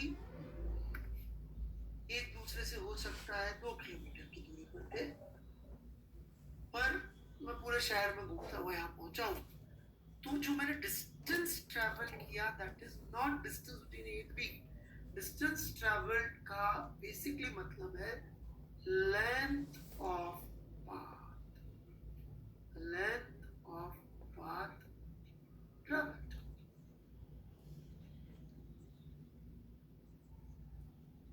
that's what distance travel means, कि इस पाथ जिस पे मैं चला हूं इसकी length. So if there are any doubts here, you can say yes. If you have no doubt, just say doubt नहीं है तो नो कर दीजिएगा, प्लीज नो कर दीजिए. डाउट होंगे तो मैं चैट करूंगा. So distance traveled is length of path traveled.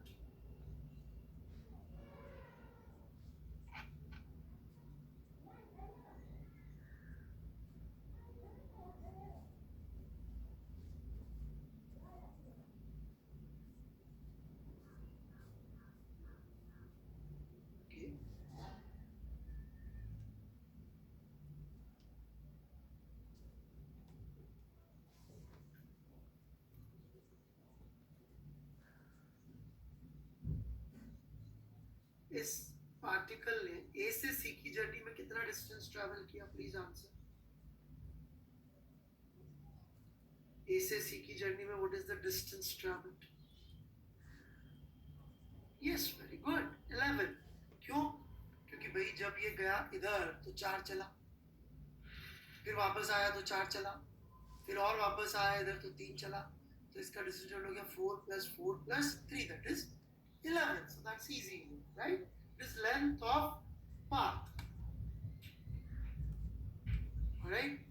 और मान लीजिए ए से जाके वापस सिर्फ ए पे आके रुक जाता तो अब कितना डिस्टेंस ट्रैवल्ड है इसका? 8. Very good. So you understand distance travel, कोई बड़ी चीज ये है. Okay, very very easy. Let's move then.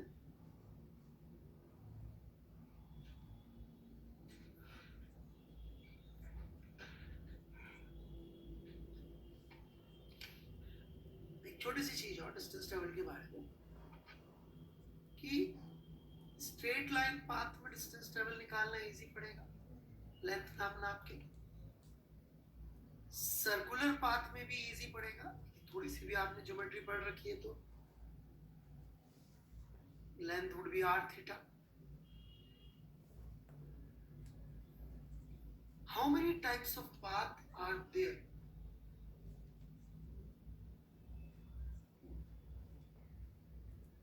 Anybody knows? Infinite. मतलब इन दो के अलावा बाकी जितने भी पाथ होंगे उसके लिए डिस्टेंस ट्रैवल्ड में कुछ गड़बड़ होगी.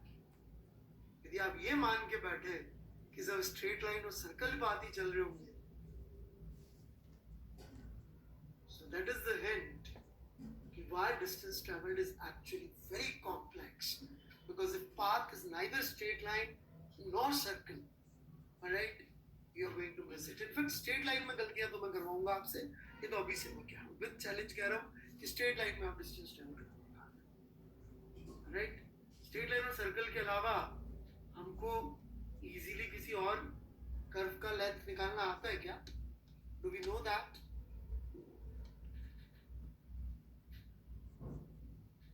Right? So that's a hint. I'm not going into this. Chaliye, displacement.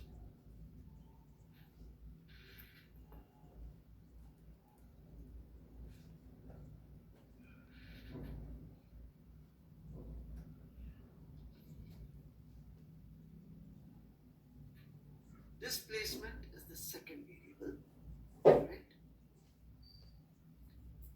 ये क्या बताता है? Alright.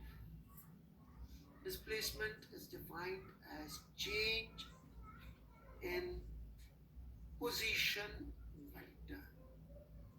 जैसे मैं यहाँ लिखूंगा position vector, yes, I know I have committed a mistake or a sin in physics कि मैंने एक ऐसी टर्म की टर्म्स में डिफाइन किया जो मैंने पहले नहीं समझा रखी है, तो मैं सबसे पहले पोजीशन वेक्टर समझा रहा हूँ, फिर डिस्प्लेसमेंट भी समझा दूंगा, क्योंकि दोनों एक दूसरे से बहुत क्लोजली रिलेटेड है, इसलिए मैंने इनको अभी तक एक साथ के लिए ही रखा हुआ। राइट,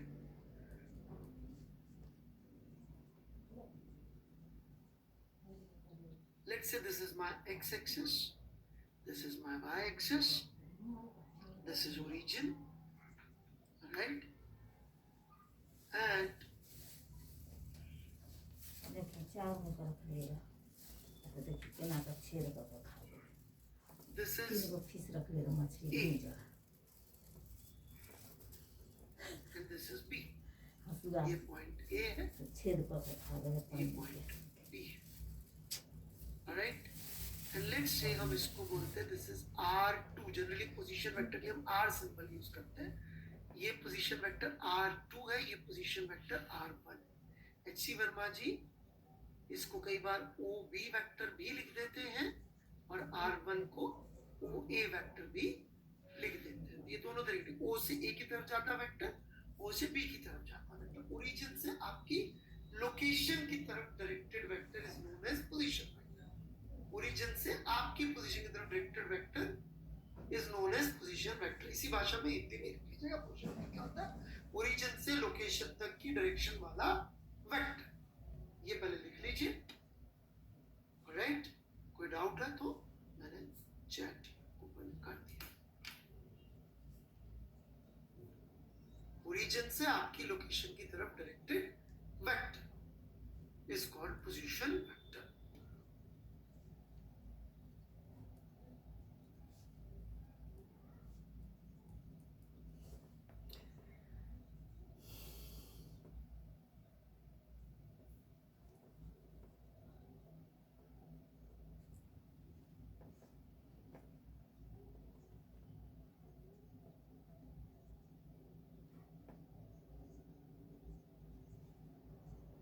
चलिए, मुझे कोई खास ऐसा डाउट दिखा नहीं ना। If someone goes from A to B,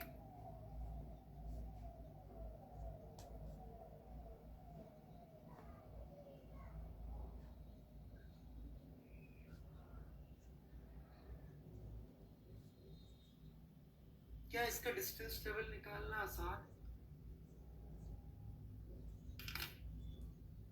yes और no?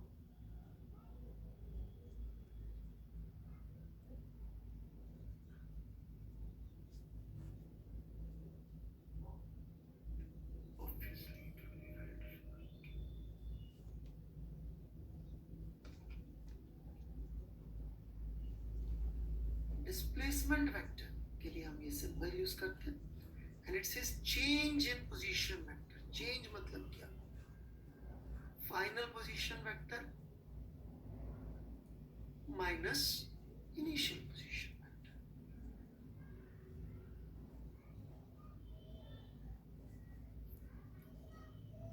Final position vector, change का क्या मतलब हुआ?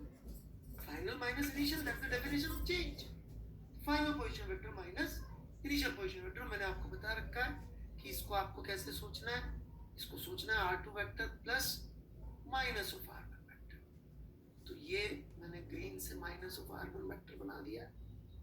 अब आप देख सकते हैं ये माइनस ऑफ R1 वेक्टर का हेड और R2 वेक्टर का टेल यदि मैं एक के ऊपर एक रख दूं तो ये जो मुझे मिलेगा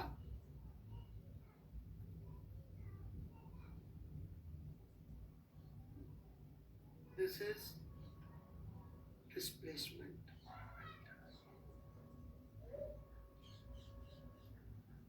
इसको पहले बना लीजिए। Change in position vector is simply this. पहले बना लीजिए, फिर और बातें बोल देता हूं उसके विषय में। इसको कोई धेला फर्क नहीं पड़ता आप ये किस रास्ते से गए थे, क्या कर रहे थे। It is nothing to do with whatever was going on. किस बात पे गए, किधर घूमे, रुक के आपने बीच में क्या किया, क्या नहीं किया, मिठाई खरीदी, खिलौने खरीदे, नहीं खरीदे, क्या किया, मम्मी से मिले, नानी क्या गए, नहीं गए। Initial position, final position, final position minus initial position vector. Minus मतलब माइनस ऑफ R1 वेक्टर करके जोड़। कितने लोगों ने लिख लिया है ताकि मैं चैट खोल सकूं?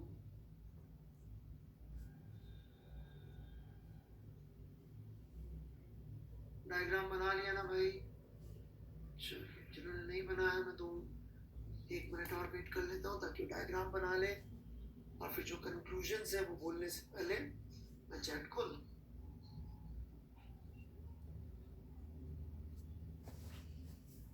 ये मुझे मेरे एक कुलीग कम दोस्त ने सिखाया कि आप अकेडमी में ऐसे पढ़ाओ ताकि आप सिर्फ रिलेवेंट और काम की बातों की ही ना।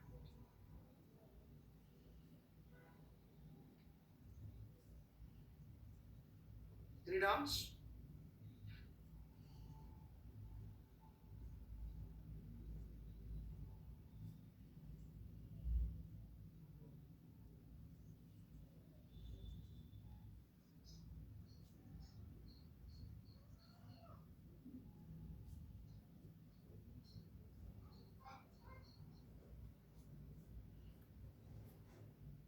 पोजीशन वेक्टर का लैंग्वेज एक रिलेवेंट डाउट है। Location vector from origin towards the location, right?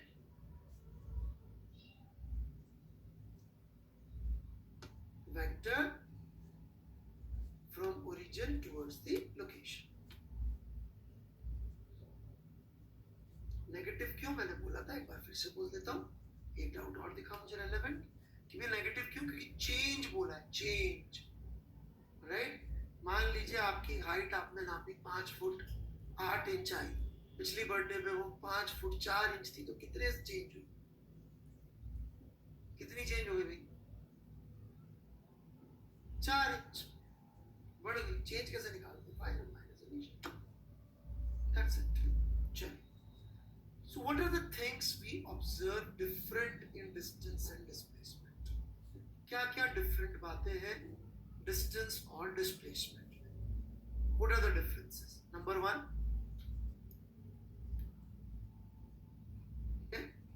Displacement vector है, प्लीज लिखिएगा। डिस्टेंस स्केलर है।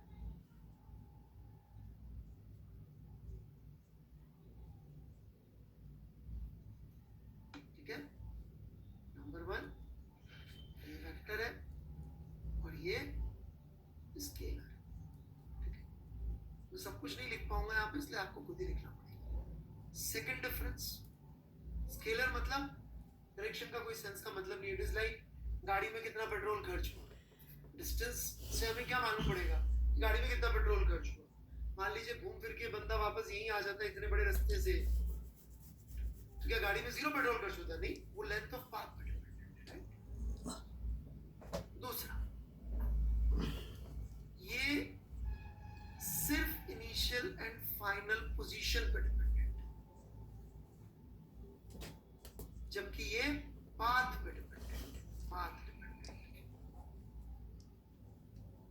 पहला डिस्प्लेसमेंट वेक्टर की डेफिनेशन में vector change in position vector, तो वेक्टर से वेक्टर को सबट्रैक्ट करोगे तो वेक्टर ही आएगा। ये पाथ डिपेंडेंट है, जबकि डिस्प्लेसमेंट सिर्फ इनिशियल और फाइनल पोजीशन पर डिपेंडेंट है। कहने का मतलब इनिशियल पोजीशन बता दी, फाइनल पोजीशन बता दी, आप पाथ के बारे में मुझे कुछ भी चेंज कर लो, आप बोलो नहीं नहीं नहीं ये तो ऐसे नहीं गया था, ये तो मैंने ना गलत बता दिया, तो ऐसे गया था,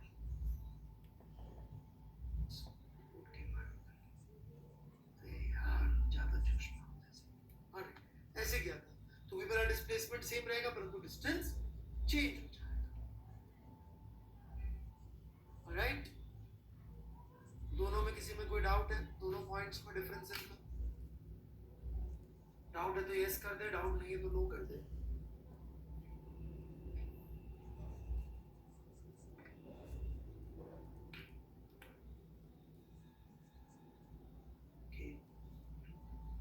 चलिए 10% की डाउट है, यदि रेलेवेंट डाउट पूछेंगे तो जवाब दूंगा।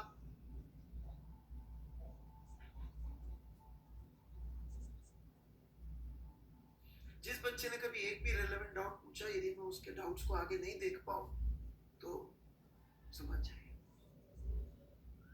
सेकेंड पॉइंट, ये सिर्फ इनिशियल और फाइनल पर डिपेंडेंट है। ओके, सेकंड पॉइंट समझाता हूँ पहला कि भाई हमारे को इनिशियल पोजीशन ये दे दी, फाइनल पोजीशन ये दे दी, तो अब ये सिर्फ इसी बात पर डिपेंड करता है, ये किसी और बात पर डिपेंड नहीं करता। किसी और बात मतलब पाथ पर डिपेंड नहीं करता। मैं ए से बी किसी भी रास्ते से गया होता बच्चे, क्या मेरा डिस्प्लेसमेंट डिफरेंट आता क्या?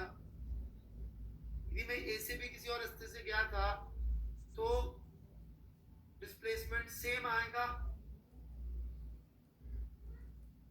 बोल, मैं कहता हूं कि यदि किसी भी रास्ते से जाऊं डिस्प्लेसमेंट सेम आएगा, यदि ए से बी जाऊं।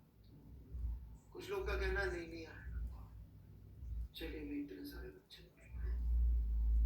मैं ए से बी अलग अलग रास्ते से जाऊंगा तो मेरा कहना है सेम डिस्प्लेसमेंट आएगा। कुछ लोगों का कहना है कि सर अलग अलग।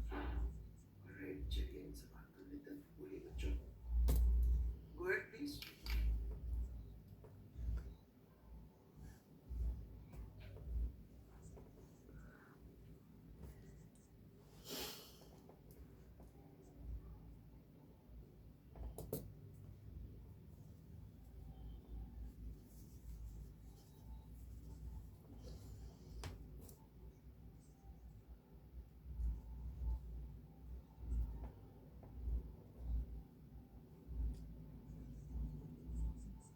हाँ जी, पोजीशन वेक्टर के लिए इस बार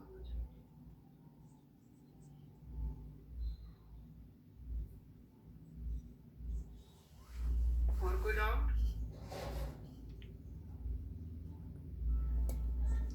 बेटा हमने जो वेक्टर पढ़ाया था तो शायद आप उसमें क्लास में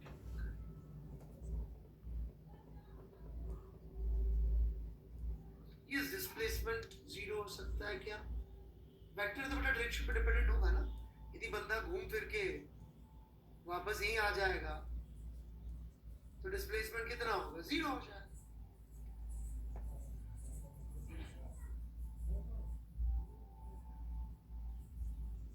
क्यों?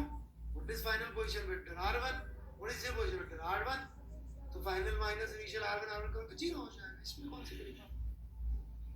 राइट, इसमें कौन सी बड़ी बात है? यदि घूम फिर के कोई बंदा यहाँ से गया, घूमा फिरा वापस यहीं आ गया, तो displacement would be r1 minus r1 zero.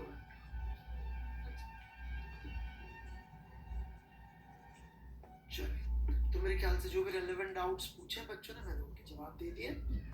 अभी भी डिस्प्लेसमेंट डिस्टेंस में किसी को कुछ पूछना है तो यस लिख दें, कुछ नहीं पूछना है तो नो लिख दें। ऑलराइट, क्योंकि चैट पे जो कुछ बच्चे हैं वो जबरदस्ती स्पैमिंग कर रहे हैं। ऑलराइट, उनको कोई मतलब नहीं कहना मैट्रिक्स से, कैलकुलस से। राइट, ये याद रखिएगा, जो भी स्पैमिंग कर रहे हैं ना बच्चे, टीचर से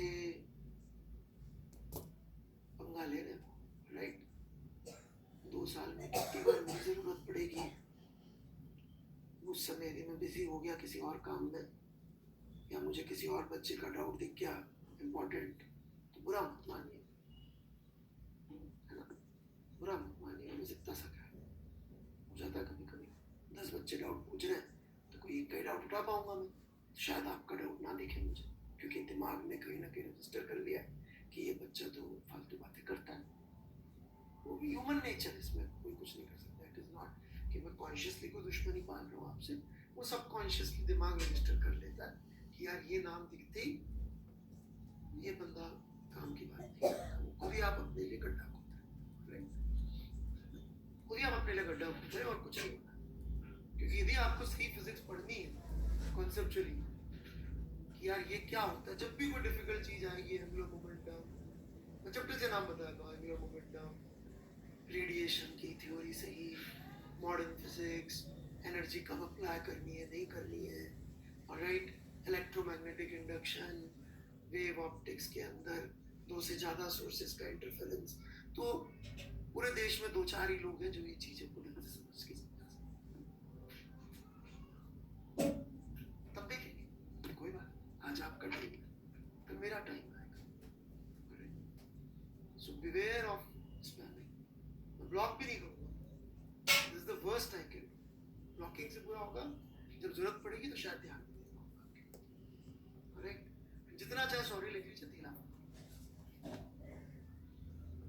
Alright, so everybody got these two differences apparently. 5 minute ही बचे हैं तो मैं कैलकुलस तो शुरू करना चाह रहा था, आप लोग आज्ञा दें तो मैं कैलकुलस शुरू करूं, फिर भी मैंने चैट खोल दिए। शुरू मतलब सिर्फ क्या जरूरत पड़ रही है वो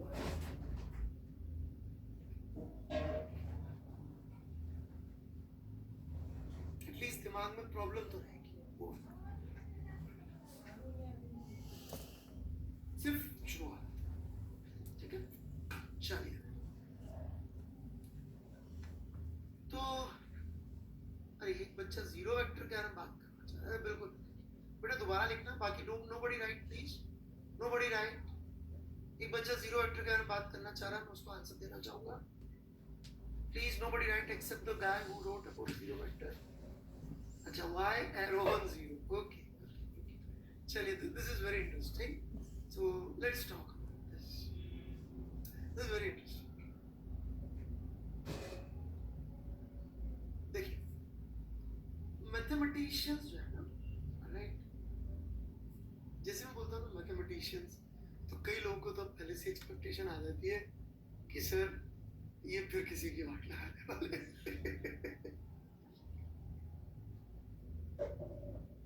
so, है ना, आप लोग को मैथमेटिशियंस के बारे में बुरा भला कहना अलाउड नहीं, ठीक है ना, बिकॉज मैं रिस्पेक्ट बहुत करता हूँ मैथमेटिशियंस की, और राइट आपको बिल्कुल अलाउड, राइट, मैं फिजिक्स के पर्सपेक्टिव से बोलता हूँ, so you are not allowed to say anything, only I am allowed, right, आपके लिए वो भगवान, राइट। तो मैथमेटिशियंस ने बोला भाई कि यदि नहीं, Anna sir is not the mathematician, पहली बात, he is a maths teacher, alright, so whatever I say about mathematicians it does not apply to teachers, it is about the mathematicians. So A vector plus B vector by definition उन्होंने बोला it's a vector. In fact आप लोगों को याद होगा कि मैं तो यहां तक गया था भाई, कुछ को याद है मैंने यहाँ पे कहां तक कुछ चला गया था मैं डीपली, याद आ रहा है कितना डीपली समझाया था मैंने ये, जितना मैथ्स के टीचर नहीं समझाते। मैं तो प्लस पे भी वेक्टर छेद दिया था और इज इक्वल टू पे भी, याद है। और यदि आपने कोई फॉरेन बुक कभी हो फिजिक्स की पीडीएफ वर्जन को ध्यान से कभी खोल के देखना, उसमें ये प्लस बोल्ड मिलेगा और ये इज इक्वल टू भी बोल्ड मिलेगा। कोई फॉरेन बुक का यदि आपके पास पीडीएफ वर्जन भी हो ना, फॉरेन वाला होना चाहिए, तो ध्यान से देखना यहाँ पे आपको बोल्ड में मिलेगा। क्यों? क्योंकि वो बड़े लोग क्या बोल रहे हैं कि ये वेक्टर है यार operation, but let's say B vector is equal to minus of A vector, कोई सी भी फॉर्म, तो भाई इधर तो जीरो आ जाएगा। अब मैथमेटिशियंस परेशान, बोला ये तो गड़बड़ है। क्यों गड़बड़ है भाई? यार तुम तो बोले थे ये वेक्टर है, a plus B by definition is a vector, और ये तो जीरो आ गया। तो भाई तो फिजिक्स वाले लोग, हमें तो इतना आता नहीं, हमने कहा महाराज आप बताओ, आपको आता है सब, आप बताओ महाराज क्या करें। ठीक है हम सोच के, तो मैथमेटिशियंस गए, 2-4 साल बहुत सोचा उन्होंने, फिर उन्होंने कहा कि ये जीरो नहीं होगा, जीरो वेक्टर। जो बहुत बढ़िया, धन्यवाद महाराज आपने बचा लिया, बिल्कुल सही, बहुत अच्छा, सारे जीरो वेक्टर। सर 2 सवाल मैथमेटिशियन से फिजिसिस्ट पूछे, साहब ये वेक्टर है जीरो? हाँ जी बिल्कुल vector. Okay yes yes. Sir इसका magnitude? Oh yes yes, zero. Thank you sir. एक सवाल पूछो पूछो पूछो, कुछ आता तो है नहीं फिजिक्स में, बस सोच लेते हो। सर इसकी direction? Direction, good question, good question, direction. ये एक ऐसा वर्ड है जो उन्होंने बोला जो फिजिसिस्ट कभी बोलने की हिम्मत नहीं कर सकता। And what is that? Undefined, which literally means I don't know anything about it.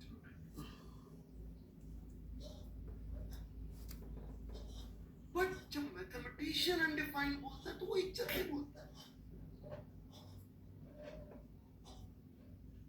This is the difference between mathematician and any other intelligent person? आप इंटेलिजेंट पर्सन को नहीं पता तो बोलता मुझे मालूम नहीं है। मैथमेटिशियन नहीं, वो वर्ड यूज करते भाई साहब, अनडिफाइंड, और अथॉरिटी के साथ यूज करते। ये कहानी है बच्चे जीरो वेक्टर की, है कुछ नहीं, मैथमेटिशियंस ने जो है कबाड़ा बना दिया है। ऑलराइट,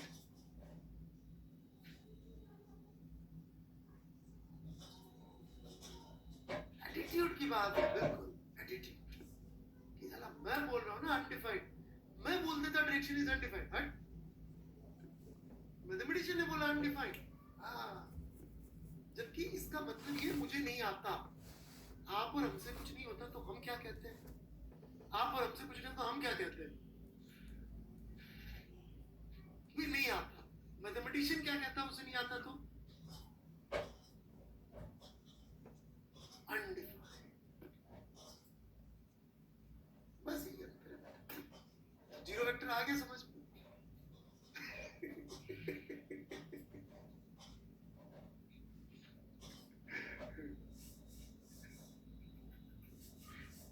नहीं मतलब क्या है? It's a magnitude which does not have a direction.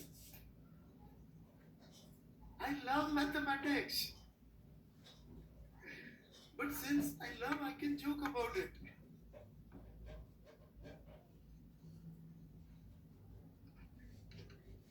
Alright, direction is undefined, but it's a vector.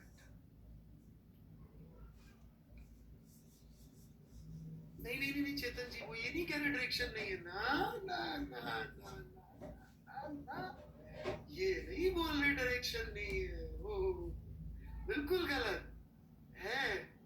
Defined अंदाज समझिए, आप कहने का अंदाज है, बट डिफाइंड नहीं। जब डिफाइंड ही नहीं है तो निकालेंगे कैसे? हम कह रहे हैं ना डिफाइंड नहीं है।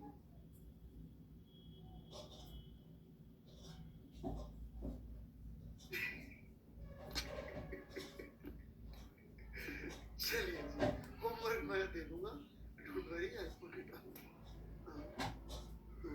बोथ प्लेसेस, ठीक है? चलिए बाय बाय, बड़ा मजा आया, बाय।